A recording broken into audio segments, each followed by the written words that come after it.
So I'm going to introduce a little bit Matthias Frielingsdorf. I hope that's right. He leads a researcher team at iVerify. He used to work at Deutsche Bahn and taking a lot of care of smartphones and tablet and testing mobile security software and security product, or like he used to work for like security products for T-Systems. He wrote a master thesis on iOS exploits and malware detection, and he has presented like his research on lots of conferences like the Black Hat, OBTS, LabsCon, and now here. So yeah, he's quite an expert on iOS malware, and he's gonna talk a lot about it. As for the talk, from Pegasus to Predator, the evolution of commercial spyware on iOS, I don't think I need to explain much more. I guess he's going to do that himself. So give a round of applause to Matthias.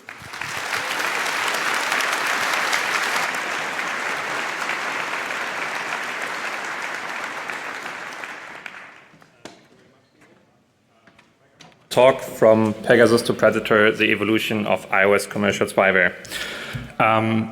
Nothing more to say about me, except that if I'm not doing iOS malware and exploitation, I really like to play basketball and do board games. And today we're going to talk about the history of iOS commercial spyware. We're going to talk about what are current means in order to detecting iOS commercial spyware. And I'm going to give you like very current state, like how the industry looks like, and an outlook on how mobile spyware might, or like iOS spyware might look in the future. Let's start with the history, and let's start with what this talk is not about. I'm not going to talk about stalkerware, spyware, or any other mass market spyware for iOS. I'm also not going to talk about the justification or the legality of commercial spyware. I'm not interested in that at all. I'm morely focused on the technicalities, and I'm not going to talk about jailbreaking. Some definitions. So what is commercial spyware for this talk? It's an offensive capability which is provided by companies for nation states. It's a spyware implant that is used for data exfiltration. It often uses zero-click or one-click exploit chains, and very often zero-day exploits are used to infect devices even on the latest version of iOS. And it usually infects individual targets. It's also referenced by other entities as private sector offensive actors or mercenary spyware. Why am I talking about commercial spyware? Because there's multiple known abuses against civil society, journalists, or businesses where commercial spyware has not been used to detect terrorism or other institutions. And a lot of those abuses has been made public by the civil society space over the last 8 years. Commercial spyware is non-trivial to detect on iOS, and it very often has novel or interesting vulnerabilities or exploits which are used. So infections are often low probability, but if a device is infected, it has a very high impact for that person. And there were cases where persons have been infected with spyware first and afterwards have been killed. One of the most famous ones is the case of a journalist, Khashoggi, who was killed in an embassy in Turkey. But there is other cases where journalists around the world are very often being infected with spyware first to find out their location, and then there is physical harm which follows. So it's very important for us that we have detection capability for such spyware available. This is just my only slides that I promise that I have on jailbreaks and some of the comparison, but very often those terms are confusing and people are getting those wrong. A jailbreak is meant for a user to liberate their own device. So that means the infiltration is a manual installation, the target customer is the user, the affected group is the user, there's lots of device changes, it's very noisy and it's very easy to detect. Commercial spyware, on the other hand, uses 0 days, it uses zero-click attacks, it's meant for governments and the affected group are individual targets, it's stealth and it's very hard to detect. So if someone tries you to tell you, yeah, I'm detecting jailbreaks, and thus I'm detecting the jailbreak, I'm detecting malware, this is not true. These are very, very different things, and the jailbreak is just what we all like to do, is getting control over our own devices, while spyware is meant for something completely different. Now, let's look at a couple of those spyware samples in the past. And usually the first that everyone is referring to is the first case of Pegasus, which was discussed on the 24.3C3, or maybe a bit later, about 2016 by Max Barzali here. This one was detected because there was a journalist that received a suspicious-looking SMS. He sent that SMS to Citizen Lab, and then Citizen Lab clicked on the link in that SMS, and they found that there was a lot of interesting things happening on their device. Then Citizen Lab partnered up with Lookout, and they got a hold of the malware implant, could analyze it, and this was the first public known case of a commercial spyware sample that was retrieved and fully analyzed. At the time, this spyware was pretty amateurish. They were using public jailbreak techniques and public other stuff. They were very, very noisy on the system, and they were, quite frankly, pretty easy to detect at the time. The second sample of Pegasus in 2021, forced entry, was a lot more advanced. The exploit that was used here is pretty famous, and if you haven't heard about it, I highly recommend to check out Google Project Zero's blog post about how that worked. This time, iMessage was used as an infection vector, which means you have a zero-click attack, so it's only enough if you know the iCloud account or the phone number of a victim, and then you can send them the exploit payload and you're getting control of the device. There is nothing that a user can stop except from turning off their device in order to execute that attack. This was a very, very public case. Lots of organizations have talked about it. I can highly recommend also to check out Amnesty's research. There's a whole section, 50 pages of forensic methodology behind that. But as iMessage was used here as an infection vector, we moved from an n-click attack to a zero-click attack. And this has a lot of advantages for the attacker. Now, if I'm using an n-click attack, I need to convince my user every single time to click on that link again if I want to reinfect the device. So if I need to do that, this is pretty much noisy, so maybe I'll just try to use a persistence mechanism on the device. So I don't have to reinfect the device. Now, if I use persistence mechanisms, I'm changing something on the device. That also means that it's a lot easier to detect such attacks. Because every single time the device boots, there is one malicious process that might be coming up. If I have a zero-click infection vector, I get onto the device, I do whatever I want there, I'll leave the device after 2 hours, and if I want to come back, I'll just come back. This is good for an attacker, but it's very hard for us in order to detect such attacks, especially with iMessage and that the communication is end-to-end encrypted. What we could also see there is that Pegasus started a lot to clean up their traces and hiding. They were deleting entries and data usage.sqlite, but they did a not so complete job, which left a specific trace which allowed us to detect that as well. And they were launching from a directory which is now pretty often abused by malware. That is also automatically cleaned after a reboot. So if you have a spyware sample there and your device is rebooted, it's going to be deleted. And that directory is only accessible by root, which also means that it's very hard to inspect that device. In 2022, they got a little bit better. They used the same directory, but they also started to clean up shutdown log. In that specific case, they were cleaning up everything else in shutdown log, which is also pretty noisy and once again leaves a pretty space. They were having a helper which spawns from private var temp from a directory, and they were disguising as normal system processes. So now it would look like that Pegasus is user event agent, WebKit, media server D, some of the processes that you would normally expect on an iOS device. So if you would look in the backup and you see that some of those processes would be having network connections, you would say, yeah, it's normal that WebKit is doing network connections. It's what it should do. In 2023, we had a BlastPass exploit chain that was discovered, and we were able to get a specific, extract a specific sample of that. I'm not going to talk a lot about that because we're going to talk about a lot more later in this talk. In 2019, there was a very interesting case. This was, I called it originally a campaign against Uyghurs that was discovered by Google Project Zero and Google Tag. This was later attributed to iSoon based on the leaks earlier this year. The interesting case about that campaign is that it was going on over 3 years. There were 14 different vulnerabilities which have been used to infect the group of Uyghurs time over time again. There were 3 different iOS versions which were supported. Every single time it was an infection vector which was coming in via WebKit, and there was plenty of IOCs available. This campaign was even like transmitting every single piece of data fully unencrypted over the internet. So everyone that would have been in some of the steps in the network control chain could have just easily read every single personal detail about that person. That changed a little bit later, but at the time, operational security was just not a thing. Now, 2022, we had Hermit. That was another case that was detected by Google Tag.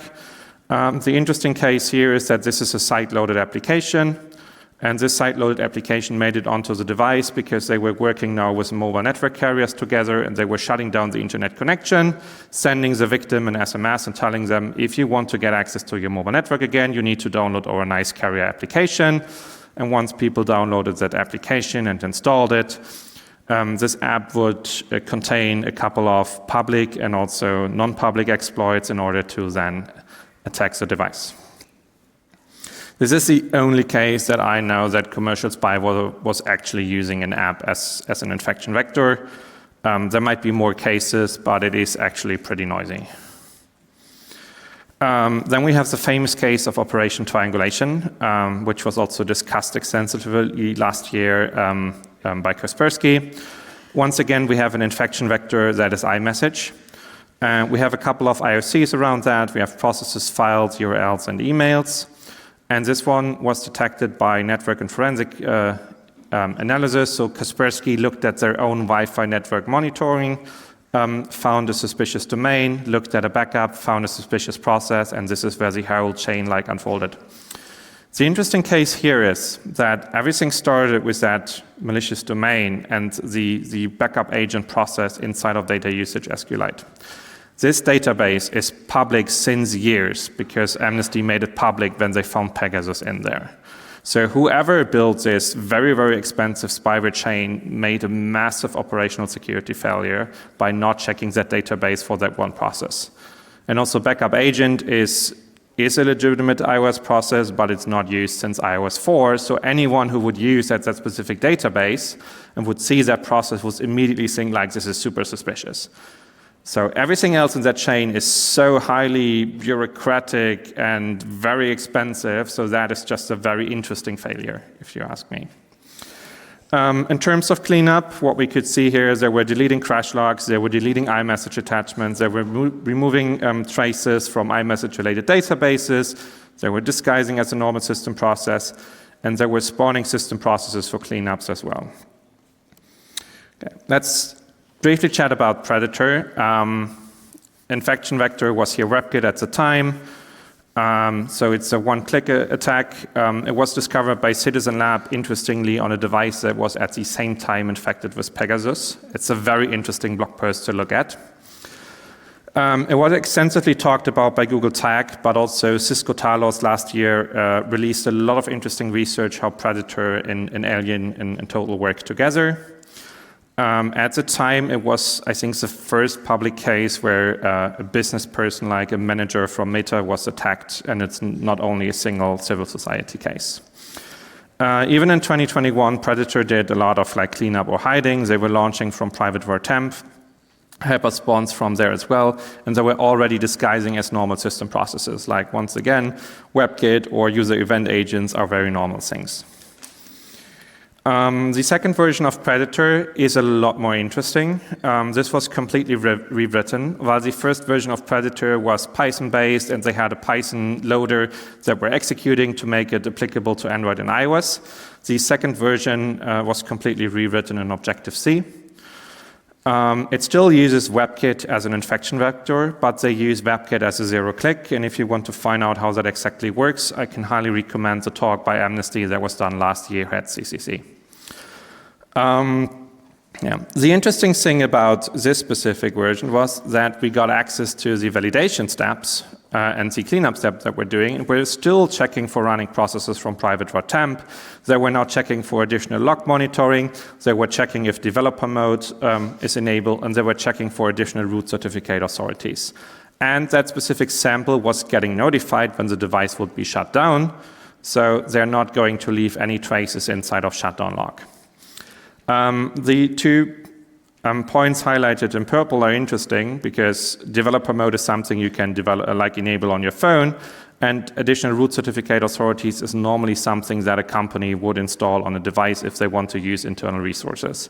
So in both cases, the malware would not infect the phone if this is present, so actually enabling developer mode would have prevented any kind of access. I highly doubt that this is still the case after it has been public, because otherwise they would not infect any devices anymore. The last sample I'm briefly mentioning today is NoClip. NoClip is only mentioned by a talk by Clément from Google Tech at Hexacon this year. It used in WebKit as an infection vector, and then it was running a small implant. The very interesting thing about NoClip is that there is like a massive cleanup that is going on. There is a function that is called Pwn Citizen Lab. And after every single step of data exfiltration, they would delete every single crash log, delete all unified logs, delete aggregates, clean application identity, and launch dlogs. And this is after every single step of exfiltration. I counted it. I think this method is like 14 times called. So there is a lot of cleanup activity going on, which is probably a way to detect this specific sample itself if you can access that data. Now, if we're looking about the commercial spyware over time, what we could see is that the first version of Pegasus started as an end-click attack. They had a persistency module. They were not doing any kind of cleanup, and we were able to both recover exploits and the implant. The later found samples in 2021 and 2023 were already using zero clicks. They will have no persistence module anymore, and there is a lot more cleanup and stealth that is going on. We were able to recover some of the exploits, but since 2021, there is no public sample of the actual implant, the kernel exploits, or sandbox escapes that have been used by Pegasus. So even though we can stop the initial exploitation, it could still be that the sandbox escape itself might still be unpatched. For Predator, they started as an end-click. In the same way, they started as an end-click in 2021. They had a persistency module. They were doing already some cleanup and stealth and learned, but we still were able to exploit, to recover the exploit and both the implant.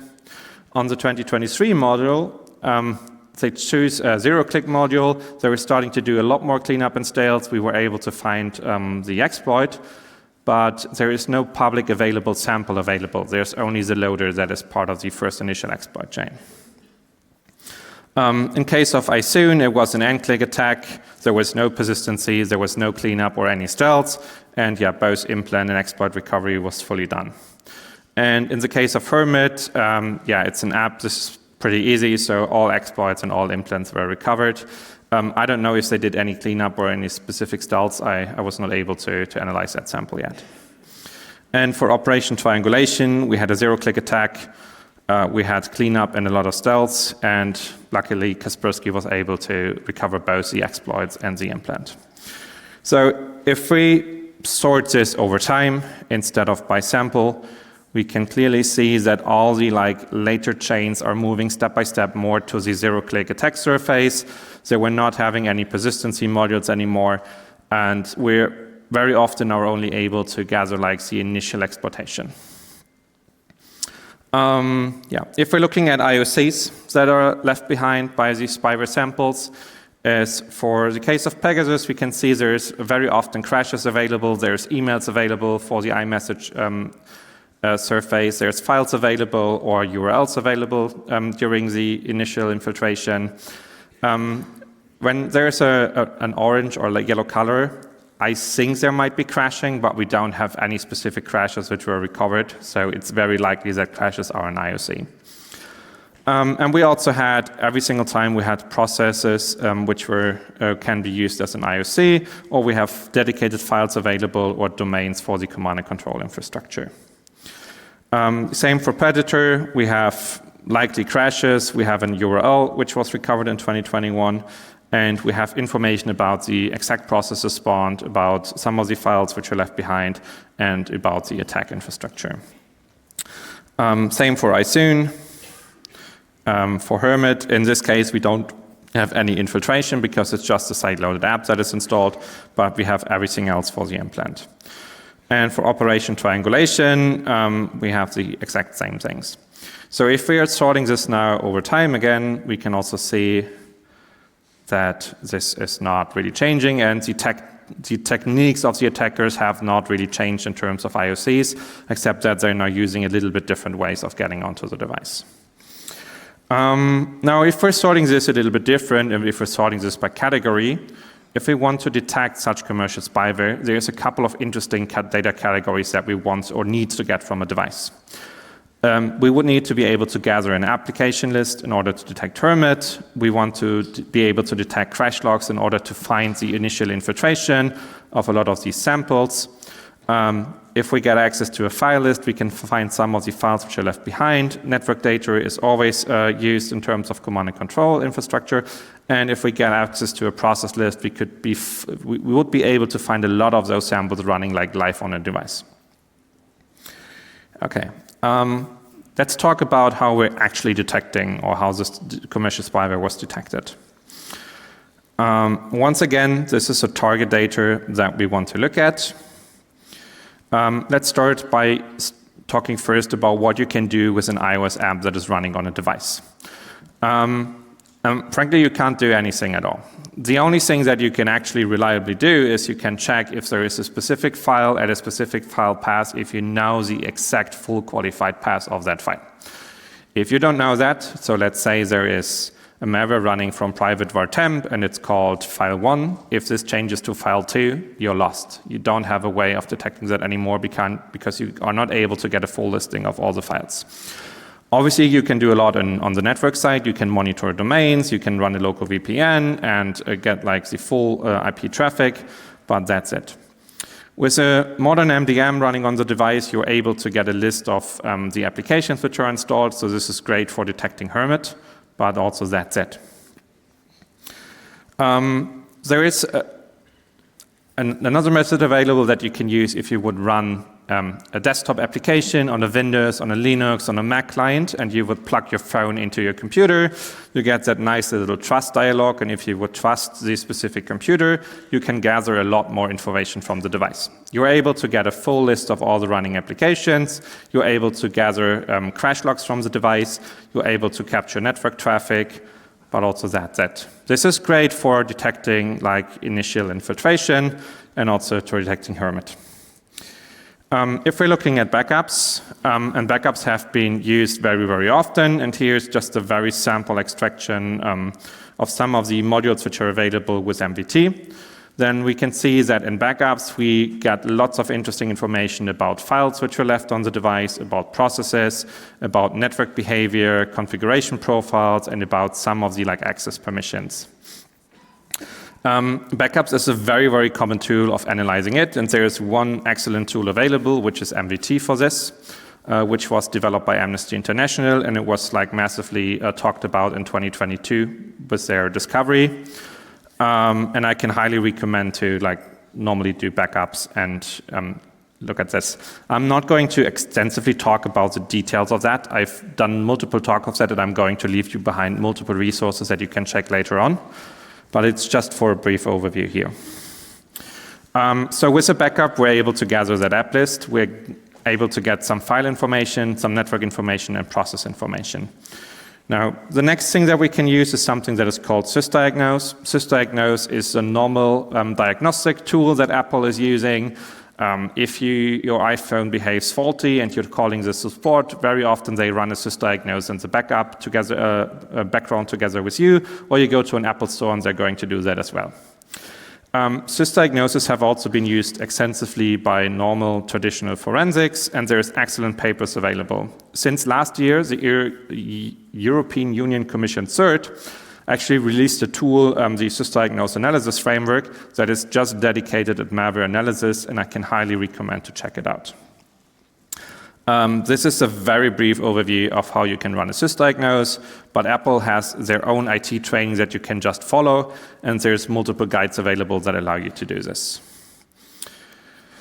So with a sysdiagnose, we're actually able to get any of the data sets that we want. We can get information on apps, we can get some crashes, we can get some file information, network and process information. So if we're summing this up, that means the very traditional detections, like using a mobile security application, using an MDM, just the two tools are not alone sufficient in order to detect new samples of commercial spyware, but they are great to check for like some of the old samples where IOCs are available. But if you want to find something new, you need to use some of the iOS forensics via a desktop app, a backup, a sysdiagnose. And the more data you can get, the better it is. There is some challenges with forensic analysis. And that is the sad thing is sysdiagnose takes roughly 10 to 15 minutes. And iTunes backup may even take some hours depending on the size. And still, some of the latest iPhones are just shipping a USB 2 connection. So if you're trying to transfer a terabyte backup of a phone over USB 2, I'll suggest you get a couple of coffees.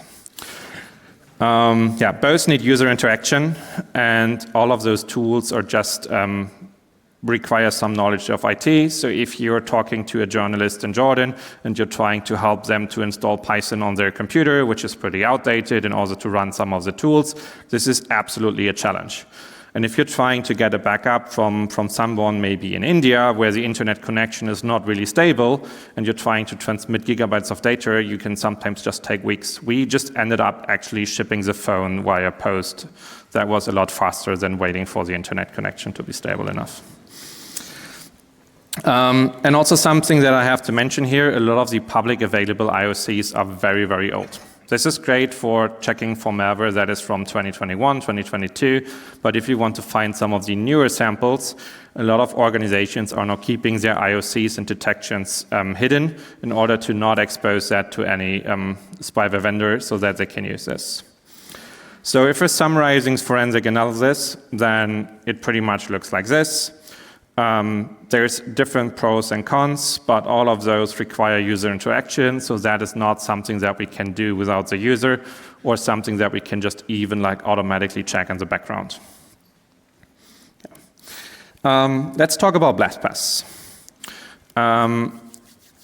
In September last year, Apple closed a vulnerability in iOS 16.6.1, and there were actually two vulnerabilities which were closed. And on the same day, Citizen Lab published a report about a new attack that was attributed to NSO that was using passkey attachments. In October 2023, I got a customer contact, and they told me they had a potentially compromised device. And the data sources that I had available at the time were crash logs, an iTunes backup, and some telemetry data. And the analysis tools that I used were some scripts, MVT, and some scripts for checking the telemetry data as well.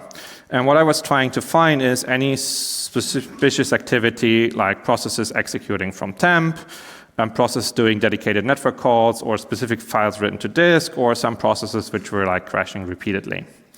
And when I was looking at the crash logs, I could find something that immediately sparked my eyes. I had 25 crashes of the HomeD process. That was a short break. And then I had 35 crashes of Messages Blastor service. And that's absolutely suspicious. So when I looked at the HomeD crashes, they actually looked pretty normal. So there was nothing in there. But once I started to look at the Messages Blastor service crashes, I could see there's a little bit more severe crash message. And then I could also see there's lots of time that there is a plist file which is decoded from an NSKey archiver, and this just goes on forever. So that was definitely suspicious for me. Luckily, I had a backup available, so when I checked the backup for the times where I had those crashes, I could see that IM Transfer Agent, that is a process responsible for downloading iMessage attachments, was downloading iMessage attachments multiple times. And when I looked at files that I had available, I found 8 different sample.pkpass files which were sent to that device. When I looked into that pkpass file, I could see, which is a passkey attachment, I could see there were 5 different files there, but the logo and the background, both had a file ending of PNG, were not matching the specific file type. So once I investigated the logo.png a little bit more, I could see there was a binary plist which was attached to it. And this binary plist had an object at offset 11 that contained an NS expression. So, what is an NS expression? First of all, that is an exploit technique that has been used by Pegasus in 2021 before. It has been used by Operation Triangulation. But in essence, this is just a way of calling arbitrary receivers with a selector name and arguments, and without any mitigations, that would allow you to call every single part of the Objective-C runtime. So essentially, this is a very nice way of dynamically executing code on iOS. And it's very naturally that this technique has been exploited by attackers time over time again. So this NS expression had 4 different payloads, payload CS, a payload C, payload X, and a normal payload. This is how it looks like. And at the time, I had to do some Python magic in order to get it a little bit easier formatted. Then it looks like this. But still, this were 2,539 lines of NS expression. So it took me quite some while in order to figure out what was going on here. And after the NS expression, it had a payload. It called a payload CS, that is a config file. Then you had a payload C that contained a couple of other sub-payloads. And you had another payload that was calling payload X, and this one was encrypted. So that is the summary. The config file didn't contain any iPads. Is maybe because iPads are usually not able to open wallet passes, but maybe there is a different reason for that. But still, at the time, I just had the overall structure, and this old format was not really good enough to read, so it was time for a little bit more Python magic. And after that, we got this down to something like this, which looks like some pseudo Objective-C kind of code, but it's definitely good enough to read. And the whole payload is now down to 650 lines. I'm just skipping over that for time. The config file itself was very interesting because it contained a symbol name for DLSim. It contained an interesting looking smiley and a reference to OSLog_T. And that specific DLSim is interesting because very often if you can access Objective-C, you still want to call some arbitrary C functions, but on iOS those are packed, which means if you do not have a packed bypass, then you're not able to call those functions, and DLSim would give you a valid signature for that if you can call it. So I was trying to find DLSim, and I stumbled about 24 times of a weird number which was called inside of that pattern. And you could see that there is then some names to another function like dlopen, and there is something like NSInvocation that is called, and that definitely looked interesting. So when I translated that number back into hex, it was -2, and when I looked a little bit further, this actually was matching the invocation and implementation for DLSim. So that meant that this specific sample still needed to contain some sort of a packed bypass or an unfixed call. And at the end, the smiley is actually the solution in order to get to the packed bypass, but unfortunately, due to time, I will skip this to a blog post that we're going to release. Good.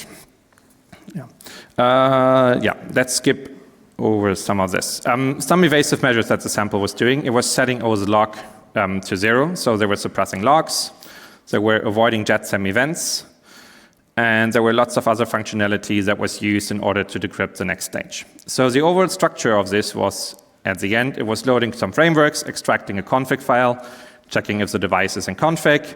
If not, it would exit. Then it was loading payload C, preparing DLSim, prepare some functions, and then afterwards it would call payload C 3 times, and payload C would actually read an object from the stack. And they were using those objects that were reading from the stack in order to send XPC messages, receive XPC messages. And they would do this all over again until they find the right one. If they don't find the right one, they exit.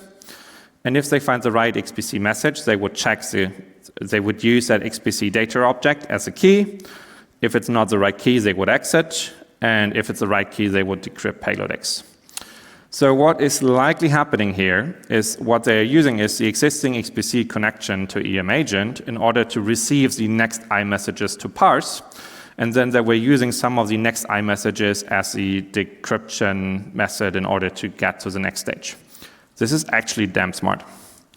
Because if you supply your key as part of an iMessage, and you're still in control over there, it's very, very hard to retrieve the next decryption key for the next stage.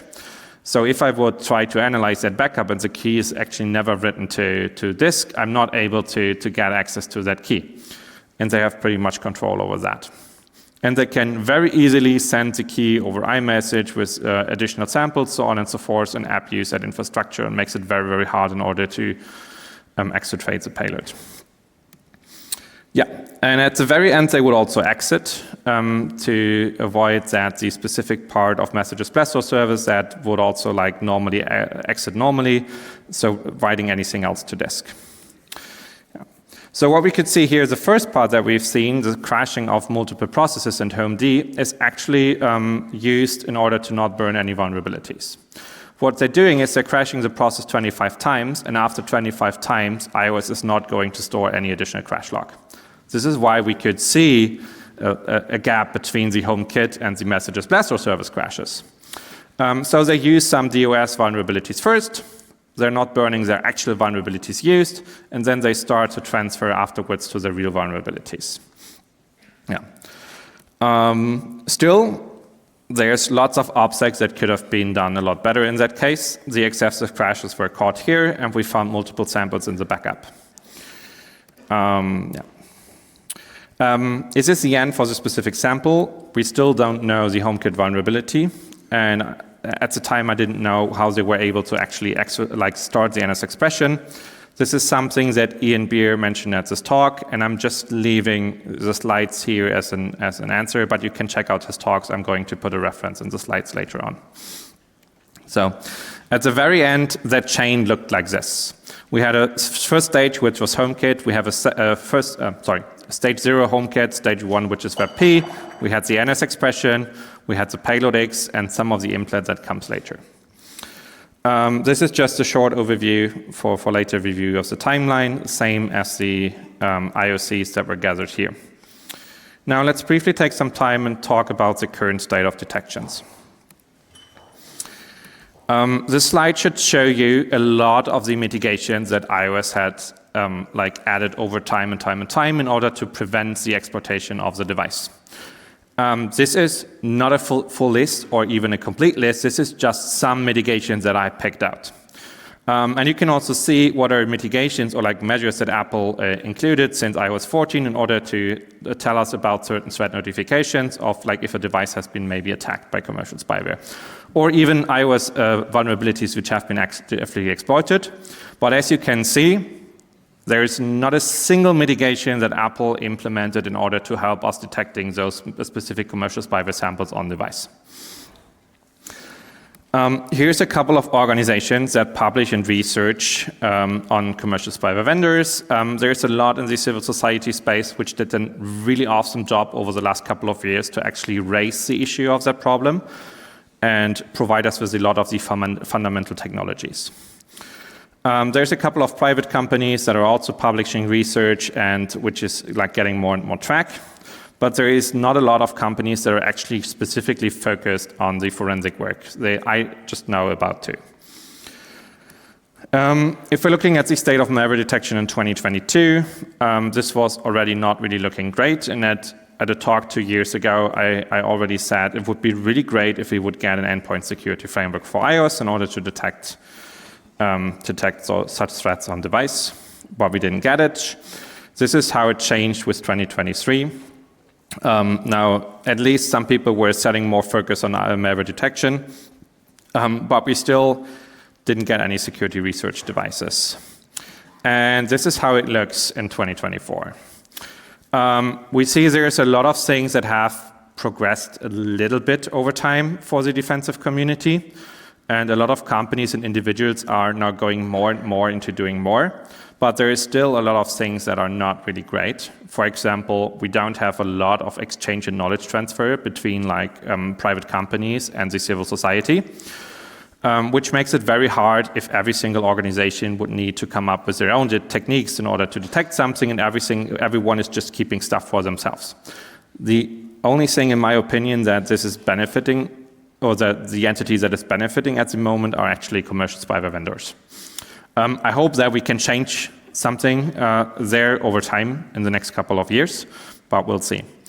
Another thing that I have seen is that security hygiene, very often for individuals and companies, it's a huge issue. I don't know how often I have seen devices from persons that have been attacked time over time again by commercial spyware, and there's still the iOS version was like 6, 7, 8 months outdated. Same for companies that the very, very basic things of managing mobile devices are not just followed. There is a lot of work that we have to do here over time. And in this specific case, if we want to detect commercial spyware because it needs user interaction, we're not able to do it without the users. And in case of Apple, I haven't seen any specific change over the last 2 years. Just code quality and exploitation is still great. We don't have any issue on the preventive side or on the mitigation side. We just have an issue on the visibility side and on supporting the research of forensics, because security research devices are meant for people that want to find vulnerabilities, but not for people that want to analyze commercial spyware or even find some of the forensic traces. A brief note on security versus privacy. This is a very delicate balance that Apple obviously has to find. If you have too less visibility on a system, you're making the privacy part for like the majority of the population very, very great. But for some individuals, which are attacked with like the most intricate type of malware, that level of missing visibility actually leads to the fact that their complete privacy is compromised. On the other hand, if we have too much visibility, we're harming privacy. If we have too less security on a device, we're also harming privacy.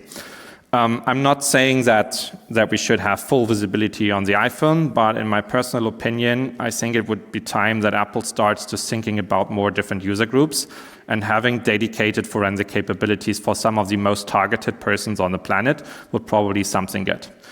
And I personally think that this decision should not be done by a company itself. It should be a decision that needs to be done by the individual person if they want their device to be investigated. Or it should be also something that we need to discuss as a society. But the current state of commercial spyware actually allows you to attack masses of devices and without no chance of detection. This is just a courtesy slide that you can read after the talk. Some of the guidelines for targeted persons. These are all very public recommendations, and I can only highly suggest to follow those. A short note on if lockdown mode is able to prevent all attacks. Absolutely no. Should you use it anyhow? Absolutely yes. It's a very great tool in order to reduce a lot of attack surface on iOS, and I can highly suggest to use it. But still, it's not a silver bullet. Attackers are going to find ways around it. Let's chat briefly about how commercial spyware might change in 2022. What I might suspect is that they might move their initial infiltration to lesser protected areas, like third-party applications, WhatsApp, Signal, Threema, other Apple services, mail calendar, or something that we have seen in the past. And something that no one, I don't think, ever actually looks is what happens with an Apple Watch, a HomePod, a Vision Pro, AirPods, whatever other Apple devices you can look at. I don't know how to do forensics on some of those.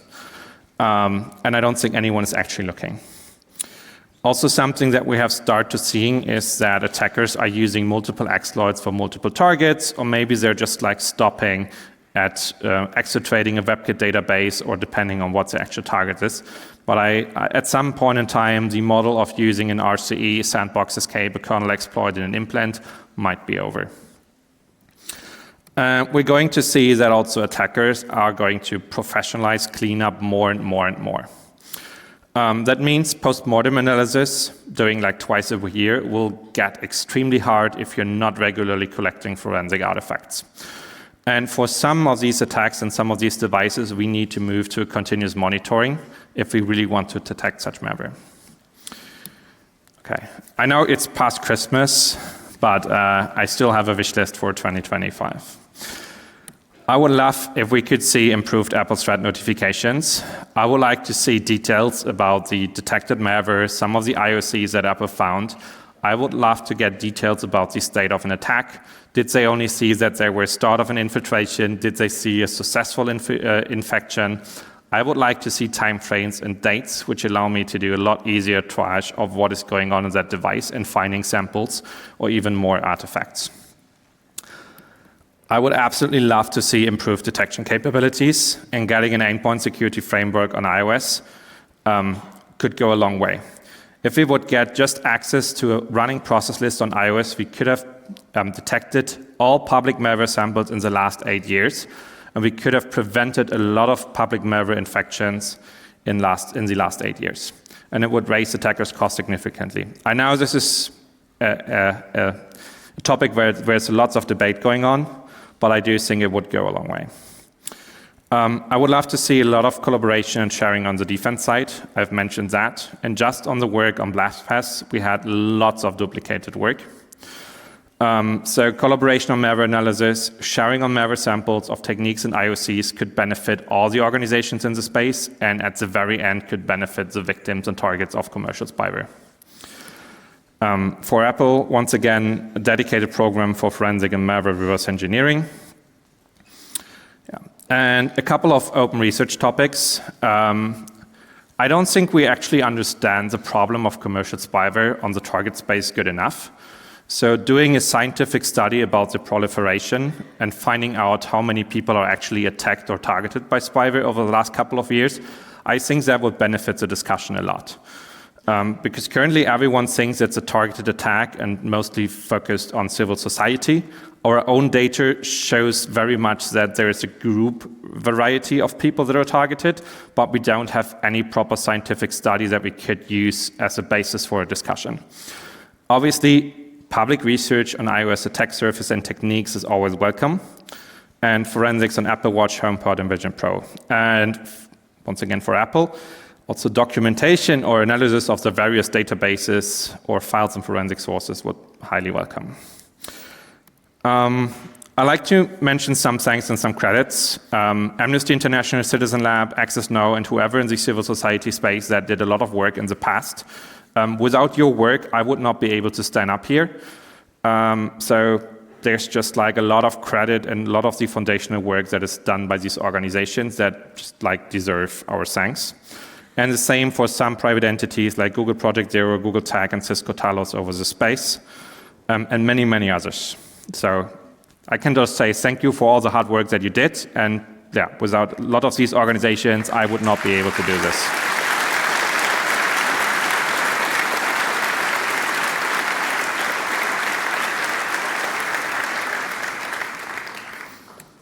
And that's it. Thanks for the talk. Questions. I'm sure there are plenty of questions. So we have mics on the sides, on both sides. I guess I start with the one. Does it work? Okay. Well, thank you very much. Great talk. Can you mention something about the kind of data these spyware normally subtract from your phone? You mentioned location. That's quite obvious. But what kind of data is easy to subtract, and what kind of data they would like to subtract? Very often they're subtracting passwords, they're subtracting iMessage databases, chat databases, some of the other files that they can find on the system. Whatever kind of social interaction contact lists that they're able to get. Very often you have predefined lists of hundreds of chat applications that they're targeting after. Yeah, thank you. The people leaving, can you please do that very quietly? Because otherwise we can't hear any Q&A. So please, if you're leaving, or best you just stay for the Q&A. It's interesting, but please be very quiet and stop talking. Next one on the number 3. Hello, great talk, thanks. I guess my question is a little bit off topic. Have you looked at Graphene OS, and what do you think about the countermeasures and the attack surface for this hardened ROM? I'm not really an Android guy, so I know that some of the countermeasures are pretty good, but I'm not the right person to talk actually about Graphene OS, so I can't really judge it from my opinion. Okay, but thanks for the talk. It was great, thanks. Next question from the microphone number 4. Hello. I was wondering if the behavior of phones that are infected, like running hot, batteries running out, stuff getting slow, is this still like behaviors that can indicate infection, or is this past? Sometimes you will observe some of that behavior, but Apple's software quality is unfortunately not as good as it was. I very often saw similar behavior and there was just nothing on those devices. I would not count on that. Spyware has gotten a lot better in order to just like leave minimal traces, but sometimes some of those changes are like unavoidable. Thank you. Do we have questions from the internet before we continue here? Signal Angel, do we have questions? If so, how do you make questions on the internet? you can just like write them into Mastodon or the IRC. Yeah, so we have one question from the internet about where you get the samples of spyware or possibly infected samples. Yeah, some of these samples are publicly available. So there is a sample of iSoon that is, I think, available on VirusTotal. There's a sample of Operation Triangulation. We captured a couple of samples by ourselves, and sometimes we're working together with entities that are sharing samples or that are giving us a readout of what is happening. But I think there is in total maybe 4 to 5 samples that I do know about. Next question, mic 1. For the wishes for 2025 or 2026, as a defensive mode, would it make sense for targeted individuals to get their phones scanned on like a weekly basis when they meet for meetings or something like that? Absolutely. The more frequent you can check your phones, the better it is. And the more data you collect over time, the easier it is obviously for us to find traces if we even get a hold of an IOC later on. I can only recommend this at the current state because this is the only chance we have to capture something. Microphone 3, next question. Yes. For the encryption of the NS expressions, was the encryption custom or was it like a library that was being used? This was pretty standard AES 256. I think with the initiation vector was pretty much standard. But it's, as NS expressions are using Objective-C methodology, they just use the custom OS function to do that. Okay. Thank you. Microphone 4. My question is, like, when you jumped from receiving a logo.png on iMessage to run code with this NX execute, I didn't understand that. And the other question is, what you recommend as contents about the same topic but on Android, if you know? So the first part is I can recommend check out my talk at Black Hat Asia. It's called You Shall Not Pass. I'm going to very much into detail on how you get from the plist file, very initial logo.png to the plist file. But essentially, I stumbled on a couple of strings which were called function, and I knew that those were a part of NS expressions. I'll put the links to the talks later on in references in the slide deck when I'm uploading it. Second question, unfortunately, I'm not really an Android guy. I know that Amnesty has some very excellent resources on that available, so check out their Security Tech Lab site or even MBT. Do we have more Signal questions, like from the internet? Yes, one question asking, I know you said you're not an Android guy, but people are asking if the focus on iOS is because that's what targets tend to use, or interesting targets use, or if that's because that's where the insecurity is. So my personal focus was always interesting, like to find exploits or like stuff on iOS, and I just jumped into that and I never switched, but it's not because Android is not attacked.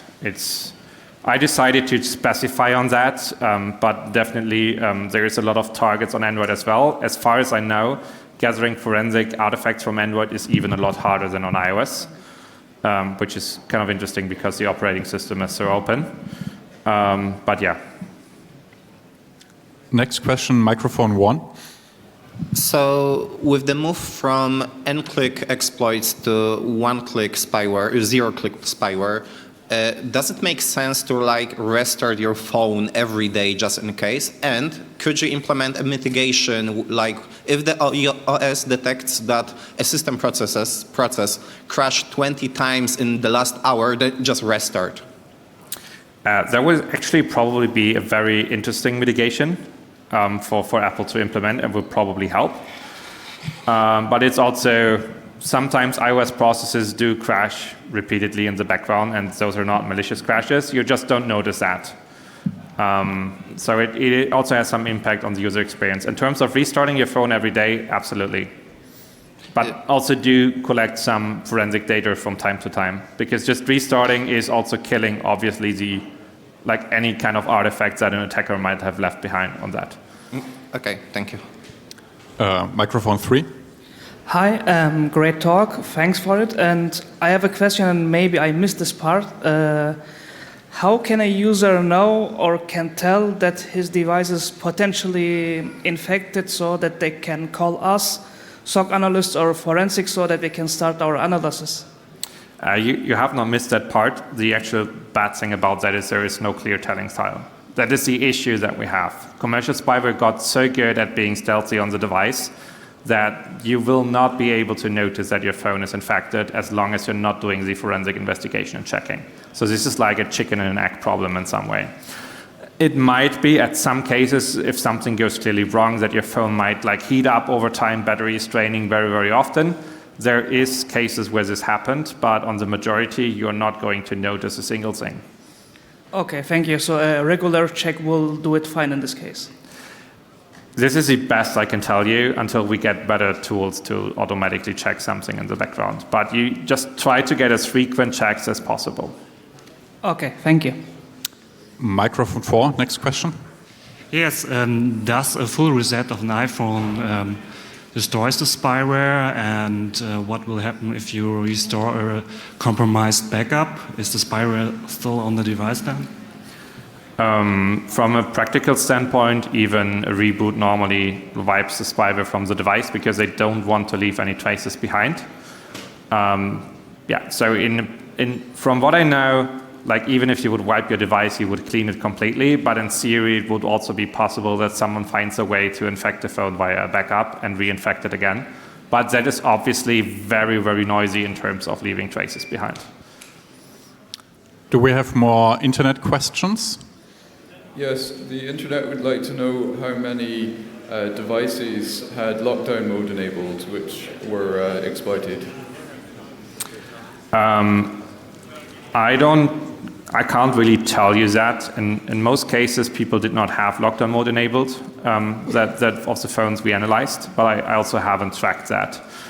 I just know there is some cases where there are vulnerabilities or exploits have been found that are just on cases where lockdown mode is not impacting the device, like the security of the device. So I guess we have time for like one last question. One last person is standing here. Maybe if there are more questions, maybe you're around afterwards to come to you directly. But for the rest, the last question at microphone number 3. Hi, thank you for your talk. Did you already look into Apple Indigo? And if yes, what is your opinion on this from a security perspective for devices in government use? I have not looked at the detailed implementation, but as far as I understood, it's also in MDM with a specific set of configuration which is used, which is great of reducing attack surface, but it's not going to give you any dedicated better ways of finding threats on the devices. So that means for governments, I can only recommend to do the same thing as everyone else, gather as much forensic artifacts as possible and do frequent analysis of those. Thank you. Well, I guess it was the last question and like our time is up. So thanks a lot, Matthias, for this great talk and great insight. Please give a round of applause to Matthias for this talk.